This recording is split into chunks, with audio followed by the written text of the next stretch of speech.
Alhamdulillah, alhamdulillahilladzi arsala rasulahu bil huda wa dinil haqq liyudhhirahu 'alad dini kulli wa kafa billahi syahida.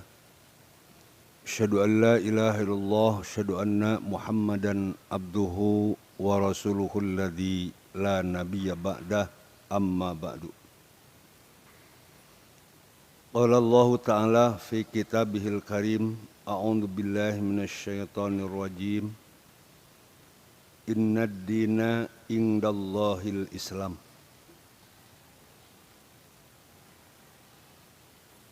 Ihwatu iman, sidang kuliah duha menjelang siang.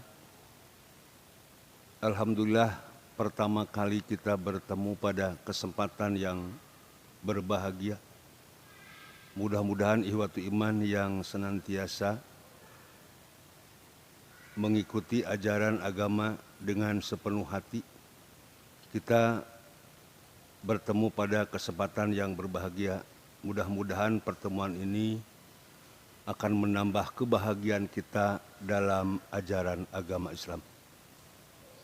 Judul yang akan kita bahas sekarang, agama dan kaidah-kaidahnya. Kenapa saya mengambil judul ini? Karena memang menurut pandangan umum, sebab agama di Indonesia sekarang sudah banyak yang mengaku. Ada Islam Nusantara, kemudian ada lagi orang yang berpendapat yang menurut etimologi bahwa agama terdiri dari dua huruf, dua kata, a, tidak, gama, kacau. Mereka punya pendapat seperti itu karena mungkin beranggapan bahwa asal yang penting beragama tidak mengganggu terhadap orang lain, itu pun dianggap beragama. Yang penting pada dasarnya, walaupun agama apapun, kalau tidak mengganggu terhadap yang lain, beranggapan sudah agama. Sedangkan kalau kita melihat pertama kali Allah menciptakan manusia di muka bumi ini yang bernama Adam, bagaimana protesnya manusia, protesnya Nabi Adam, protesnya malaikat terhadap Allah. Sehingga Allah mengatakan, inni ja'ilun fil ardi khalifah. Aku akan jadikan di muka bumi ini adalah seorang khalifah. Khalifah artinya yang mengurus, yang akan membereskan muka bumi ini. Kemudian protes malaikat, ataj'alu fiha mayufsidu fiha wa yasfikud dima. Bahwa manusia, menurut para malaikat, bahwa manusia adalah orang yang suka bertumpah, jalma nusok gelut. Tapi Allah Subhanahu wa taala di akhir ayat, inni a'lamu ma la ta'lamun, bahwa firman Allah bahwa aku lebih tahu daripada kalian. Artinya apa yang disangkakan oleh malaikat terhadap Adam kepada manusia ternyata itu memang dianggap betul. Tapi seumpama kita ambil contoh, dalam satu keluarga ada seorang bapak yang mempunyai anak 10 seumpama. Kemudian anak yang diantara yang satu atau yang lainnya, yang satu suka ngabala, ya nu ngabala. Tapi di antara jumlah yang tadi ada 2 orang yang suka bersih. Artinya dengan 2 orang yang suka bersih maka dianggap cukup. Tapi seandainya manusia yang 10 tadi sok bebersih kabeh sah nu rek ngabala. Nah artinya apa yang dikhawatirkan oleh malaikat terhadap keberadaan manusia sebagai khalifah ini artinya bahwa manusia tidak semuanya akan merusak di muka bumi. Nah, sebagaimana pernyataan Allah di dalam Al-Quran surat Ali Imran ayat ke-19. Allah berfirman, innad dina indallahil Islam. Sesungguhnya agama, di sini maka alif lam, bahwa agama yang diakui, yang disebut beragama menurut Allah, indallahi al-islamu, yaitu agama Islam. Kenapa Allah menyerikan seperti itu? Ya menurut keyakinan atau Allah mungkin berpunya keyakinan, silakan memilih agama apapun menurut mereka. Karena apa yang dikatakan tadi bahwa agama tidak kacau, itu adalah kehendak atau keinginan mereka. Nah kemudian ada apa di balik keinginan tadi? Apakah memang beragama orang tersebut tidak mau dikatakan sama sekali tidak mau beragama? Atau memang beragama asal ngaku? Tapi kalau kita menurut ayat ini, inna dina pakai alif lam menunjukkan bahwa agama yang diakui oleh Allah adalah ajaran agama Islam. Nah tentunya kita kalau berbicara tentang Islam, nah tentu kita tidak akan pergi kemana-mana. Artinya dalam arti pemahaman yang kita pahami.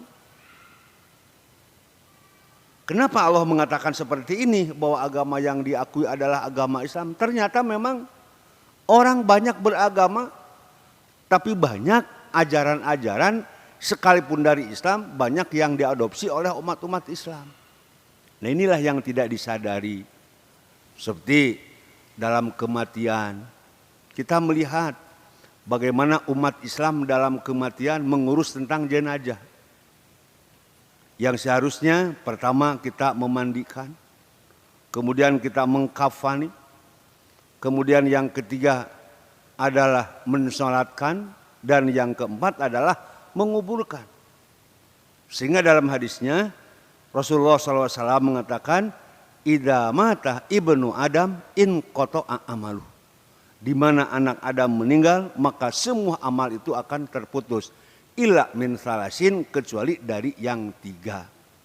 Nah menunjukkan pertama kewajiban kita terhadap orang yang meninggal dunia. Kemudian kewajiban apa yang orang setelah meninggal dunia. Maka dengan hadis tadi mengatakan bahwa di mana anak Adam meninggal putus. Tidak ada tambahan bagi dirinya. Kecuali kalau dia punya tambahan dari yang tiga. Pertama, punya ilmu yang bermanfaat. Kemudian dia punya anak yang soleh. Kemudian yang ketiga punya sodakoh jariah. Maka kalau orang sudah punya tiga tadi, insya Allah walaupun dia telah meninggal dunia, orang tersebut akan mengalir amal solehnya. Akan mengalir amal-amalnya terhadap yang mati karena dia punya jasa, punya tiga perkara yang disebut tadi. Nah sementara kalau kita lihat bagaimana orang pelaksanaan dalam pengurusan jenazah, apa yang dikatakan Rasul ternyata banyak hal-hal yang ditambah-tambah. Seolah-olah mereka menganggap bahwa itu ajaran dari agama Islam. Nah kalau kita keyakini dari hadis yang tadi atau dari Quran yang tadi, inna dina ini tidak disamakan bahwa din itu di situ bukan keyakinan, tapi agama yang diridhoi oleh Allah hanyalah agama Islam. Tentunya yang harus berpedoman kepada Al-Quran dan As-Sunnah. Nah sebagaimana di dalam definisi agama sebagai berikut. Ad-dinu, agama itu, huwa adalah ma wada'ahullahu, apa yang disimpan oleh Allah fi kitabihi, di dalam Quran, al-hakim, yang maha bijaksana, wa sunnati, dan sunnah nabiyyihis sahihati, dari sunnah nabinya yang sahih, minal awamiri, dari perintah-perintah, wan nawahi, dan larangan-larangan, wal irsyadati, dan petunjuk-petunjuk, limaslahatil basari, untuk kemaslahatan manusia, dunyahum wa ukhrahum, di dunia dan di akhirat. Ikhwatu iman yang berbahagia dan dibanggakan oleh Allah Subhanahu wa taala. Mari kita perhatikan definisi ini. Kalau kita memperhatikan definisi, barangkali pemahaman kita tentang agama nanti akan terfokus kepada apa yang digariskan oleh para ulama ini. Pertama, bahwa yang disebut agama sesuatu hal apa yang Allah simpan dalam Alkitab yang maha bijaksana. Nah tentunya aturan-aturan yang dipakai atau aturan-aturan yang kita laksanakan tentu jangan jauh dari apa yang disimpan oleh Allah dalam Al-Quran. Kenapa? Sebab kalau tidak disimpan dalam Al-Quran apa yang difirmankan, tentu kalau kita mau mengambil satu contoh atau kita mengambil bukan dari Al-Quran, tinggal tanya aturan siapa itu. Sedangkan aturan-aturan Allah untuk kemaslahatan bagi manusia hanyalah berada di dalam Al-Quran. Kalau kita perhatikan dari ayat pertama, Allah Subhanahu wa Ta'ala berbicara tentang surat Al-Fatihah.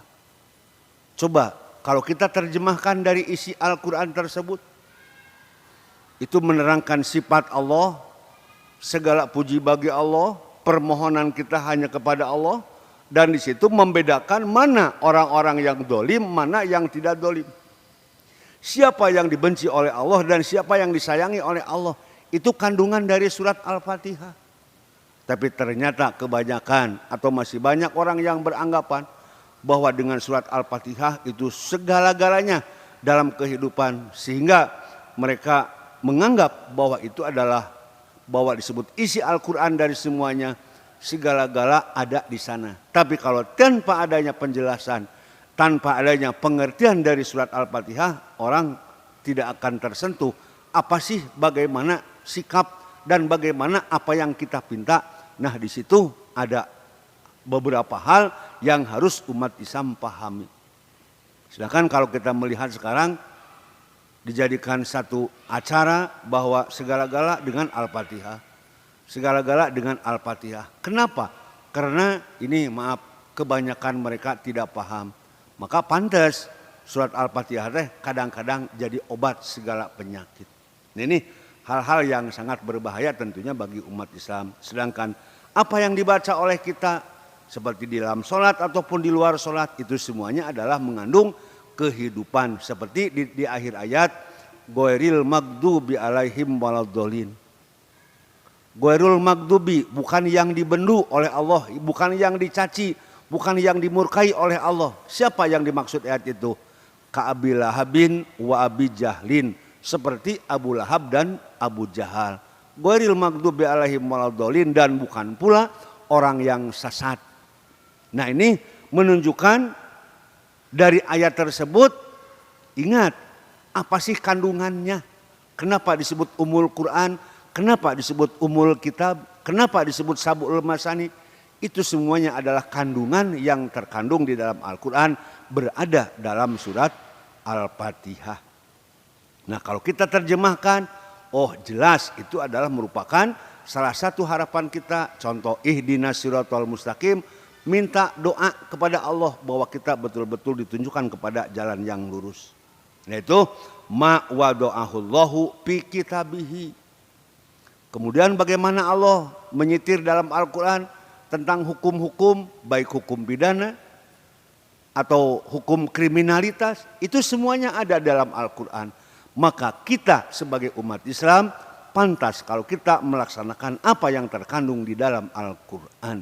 Maka itu adalah merupakan petunjuk bagi manusia. Apalagi kalau kita melihat dari berbagai macam kejadian sejarah, apa yang dialami dulu oleh para sahabat, apa yang terjadi di zaman Rasul dulu. Nah ini semuanya adalah yang terkandung di dalam Al-Quran untuk dijadikan satu pegangan bagi kita semua. Seumpama di kita ada orang yang sakit. Nah kalau kita sakit, ya memang kadang-kadang kalau orang yang sakit tidak sadar kenapa dia diberi sakit. Seumpama orang sakit kepala baru sadar dia punya kepala itu sudah sakit kepala. Atau dia sakit sudah terasa di dalam badan baru merasakan sakit. Sebelum adanya rasa sakit orang kadang sadar, kadang tidak sadar mempunyai kepala. Nah ini salah satu bentuk. Kenapa kakinya sakit? Itu adalah baru sadar orang setelah punya sakit. Nah itu baru sadar dia punya kaki. Nah ini salah satu contoh. Nah kemudian di dalam kitabnya yang bijaksana, bagaimana Al-Quran bijaksana? kalau kita perhatikan isi kandungan Al-Quran globalnya adalah ada 5. Seumpama orang sakit, dulu kita sakit, sekarang kita sakit. Kalau dihitung banyak sakitnya, banyak sehatnya. Kemudian kita baca dalam Al-Quran bagaimana Nabi Ayub. Yang Nabi Ayub selama sakitnya itu selama 7 tahun. Tapi Nabi Ayub tidak pernah mengeluh. Nabi Ayub tidak pernah menyimpang dari ajaran agama Allah. Nah makanya kalau kita sakit, kita baru sakit 2 hari. Nabi Ayub 7 tahun. Nah itulah salah satu obat diantara bagi kita. Jadi seandainya ada pun sakit yang terus-terusan, kita tinggal tanya, banyak sehatnya, banyak sakitnya. Nah itu Al-Quran yang akan menjawab. Tapi kalau kita tidak berpegang kepada Al-Quran, bisa jadi bahwa kehidupan itu hanyalah untuk penggancal dalam kehidupan dia sendiri. Sehingga tidak sadar dengan apa yang dirasakan, sehingga orang tersebut akan menimbulkan satu keputusasaan. Tapi kalau kita berpegang kepada Al-Quran, kita baca Al-Quran, bagaimana orang kaya, bagaimana orang mendapat musibah, bagaimana orang jaya, kita tinggal lihat di dalam Al-Quran. Itu semuanya tertera di dalam Al-Quran yang maha bijaksana. Allah menerangkan neraka, Allah menerangkan surga. Itu semua adalah untuk dijadikan hidayah bagi kita sekalian. Seperti yang difirmankan dalam surat Al-Baqarah. Dzalikal kitabu la raiba fihi hudal lil muttaqin. Al-Quran adalah merupakan petunjuk. Al-Quran adalah merupakan penyelamat. Hudan lil muttaqin, petunjuk bagi orang-orang yang bertakwa. Tapi kalau orang-orang yang tidak bertakwa, tidak mungkin Al-Quran jadi petunjuk. Bahkan tidak mustahil Al-Quran sebagai penghalang dalam kehidupan. Itu yang pertama. Kemudian yang seterusnya, wa sunnatin nabiyyihis sahihah. Sunnah Nabi yang sahih. Sunnah dikatakan pula hadis. Atau juga dikatakan sunnah hadis. Ini adalah baik sunnah ataupun hadis itu adalah sama. Dalam hadis dinyatakan sebagaimana kaidahnya, apa yang disebut hadis itu adalah apa yang mencakup pertama perbuatan Nabi, kemudian perkataan Nabi, dan yang ketiga adalah takrir Nabi. Perkataan Nabi apa yang disabdakan berdasarkan tuntunan dari Allah. Sebagaimana yang tertera dalam surat An-Najm. Wa ma yantiku anil hawa in huwa illa wahyu yuha. Wa ma yantiku, Nabi tidak berbicara. Anil hawa, dari kehendaknya. In huwa, kecuali apa yang dikatakan wahyu yuha, yang diwahyukan oleh Allah kepada Nabi. Nah artinya semua apa yang dilakukan oleh Nabi itu semuanya adalah berdasarkan bimbingan wahyu dari Allah Subhanahu wa taala, walaupun mencakup kepada takrir yang menyangkut perbuatan yang dilakukan oleh sahabat. Artinya sepengetahuan Nabi, para sahabat melakukan amal itu. Kenapa sahabat melakukan? Karena ada Nabi. Adapun yang disalahkan, adapun kesalahan, nanti kalau tidak sesuai dengan hukum, dengan Al-Quran, pasti sahabat akan ditegur. Makanya di dalam hadis disebut takrir Nabi. Artinya perbuatan sahabat yang tidak dilarang oleh Nabi, tapi itu berlaku untuk hukum. Contoh, apa yang dikatakan oleh Ali bin Abi Thalib ketika dia mengomentari mengusap sepatu. Yang dijadikan dalil akal atau memang perbuatan Nabi. Nah, Ali bin Abi Thalib dalam hadisnya mengatakan begini. Lau kana dinu birro'yi. Kalaulah agama diukur dengan akal. Lakana asfalul hupi aula bil masyi min a'lahu. Tentu sepatu yang lebih diusap itu adalah bawahnya. Tapi kenapa tidak melakukan seperti itu? Ra'aitu Rasulullah sallallahu alaihi wasallam, kata Ali bin Abi Thalib, saya melihat Rasulullah mengusap sepatu itu bagian atasnya. Kenapa? Itulah yang dicontohkan oleh Rasulullah. Dan di sini tidak melihat mana yang kotornya, tidak. Tapi yang dilihat oleh Rasulullah adalah, yang dilaksanakan oleh Rasulullah adalah mengusap sepatu itu bagian atas. Kenapa? Dan itulah yang disebut agama. Makanya di sini dikatakan wa sunnatin nabiyyis shahihah. Ketentuan Nabi yang didasari, ketentuan itu adalah yang berdasarkan wahyu pula. Kenapa? Sebab apa yang diwahyukan oleh Rasul, yang diwahyukan kepada Rasul, itu adalah aturan-aturan yang dibuat oleh Allah. Makanya di sini ada kalimat wa sunnatin nabiyyis shahihah, aturan-aturan Nabi yang sahih, karena yang dhaif bukan aturan. Apa perintah sunnah Rasul itu? Minal awamiri, dari perintah-perintah. Perintah-perintah apa? Yang mencakup di dalam perintah ibadah yang sifatnya mahdoh. Ada juga perintah agama yang sifatnya tidak mahdoh. Kenapa? Seperti yang lain. Contoh, ketika beramal kita dalam muamalah. Dalam muamalah tersebut artinya pergaulan sesama manusia. Seperti di dalam ayatnya, wa qulu linnasi husna, berbicaralah kalian linnasi terhadap manusia dengan ucapan yang baik. Nah, tentu di sini baik itu bukan menurut keumuman, tapi baik menurut aturan-aturan Allah.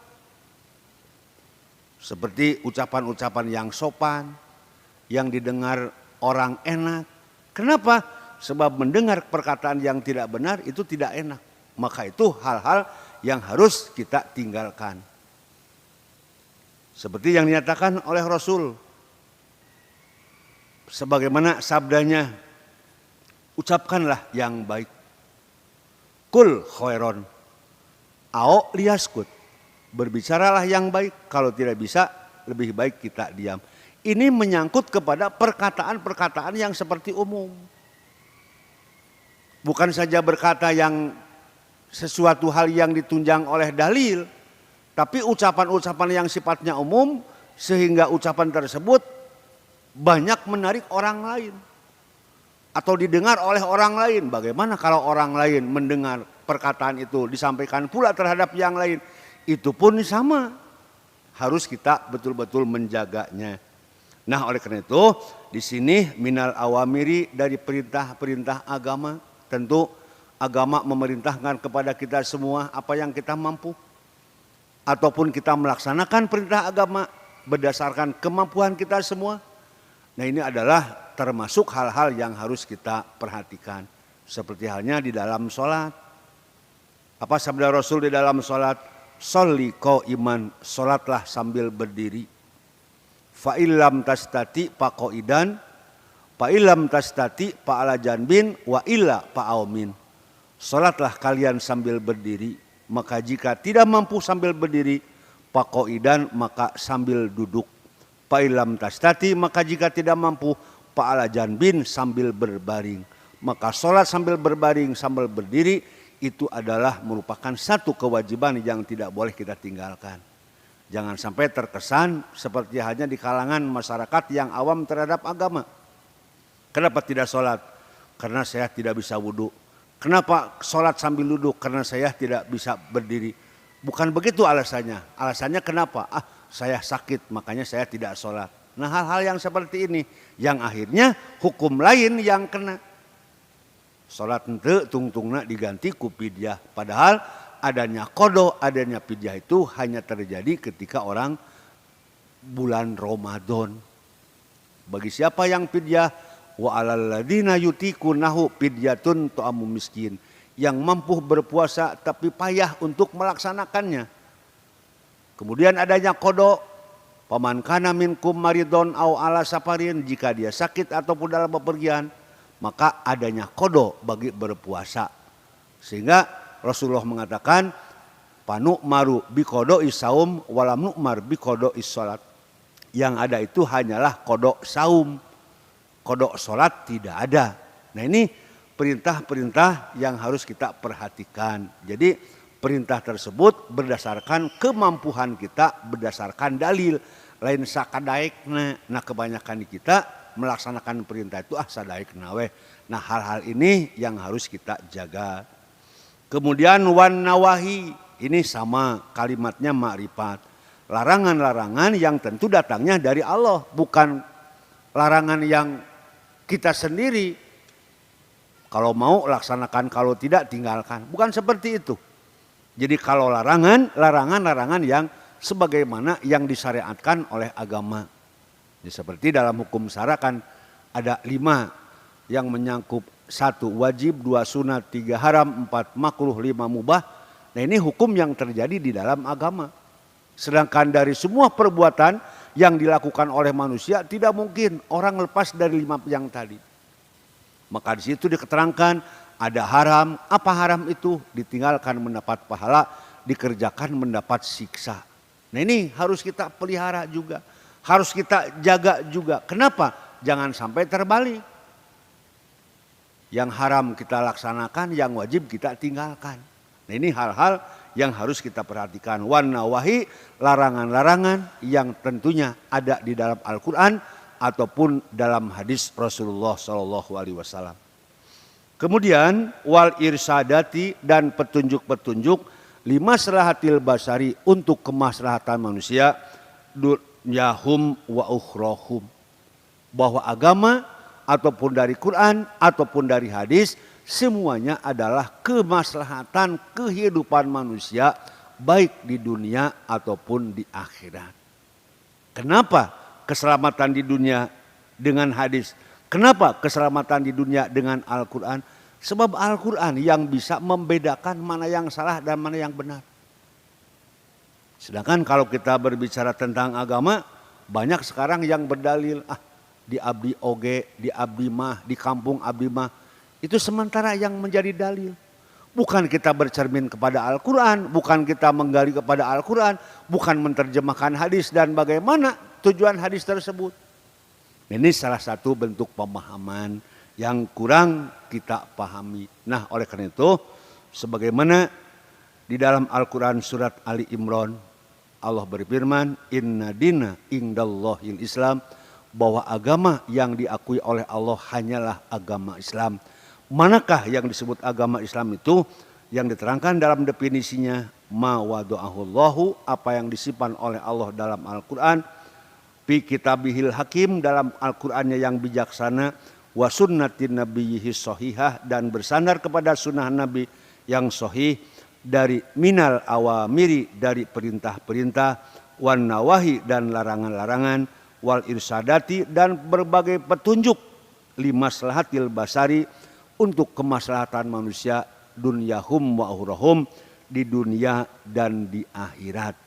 Itulah agama dan kaidah-kaidahnya.